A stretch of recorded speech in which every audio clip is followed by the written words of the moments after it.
How's it going, West Texas? I'm here now with that full forecast, showing you the current temperatures again because we are slowly starting to cool down as we continue through the night. We had a very hot day. I showed you highs got up to the mid 90s for just about everybody, but we are slowly starting to cool down. Still 80 degrees here in San Angelo, as well as 79 here in Abilene. Comanche has dropped down. It's now the coldest place at 74 degrees. A couple more places sitting pretty at 76, but eventually everyone will cool down tonight. Low is going to be in the mid to lower 50s for much of us. 55 degrees here in San Angelo, 50 up here in Abilene, along with many parts of the big country. It's cooler up here in the big country because there is a cold front coming in, and the big country is getting that earlier exposure to those strong northerly winds, that cool, dry air, and that's what's going to help them get a little bit cooler as well, especially with the lack of cloud cover that we're going to be seeing tonight. So we are going to actually see some nice temperatures, though, despite the cold front. It's going to come through tonight. We'll see the main effect as soon as tomorrow because highs are only going to get up to the 70s compared to the 90s like we saw today. That's a 20-degree drop that we're going to be seeing tomorrow,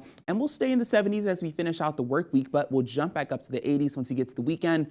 All of this, of course, is a little bit of a bad thing because we have elevated to critical fire weather risk. Along with these warm temperatures, we're going to be seeing some very dry conditions and some gusty winds as well. So I can show you those winds first. They're going to be up to about 30 miles per hour tomorrow as well as Thursday. Friday looking to be our calmest day of this week before things pick back up on Saturday and Sunday. And relative humidity tomorrow is going to be in the single digits for many of us. You see 8% here in San Angelo, 11 up here in Abilene. It is going to be extremely dry, so those winds are going to be very volatile when they're coming through.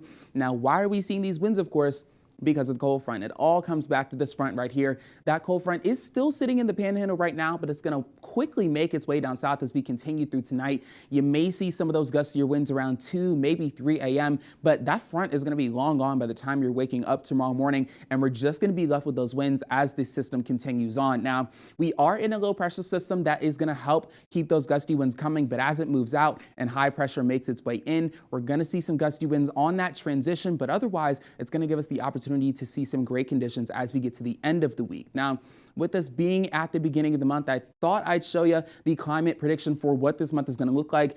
Like we saw with the whole spring, it's going to be hot, an 80, near 90% chance of having those above average temperatures, and precipitation looking to be very, very dry. So we might not get much rain, although we are seeing a little bit piece by piece as we get through these next couple of weeks. So with that 7-day forecast, you see these sunny, beautiful conditions despite that fire weather risk. And as you get into the weekend, we'll see some more cloud cover work its way in.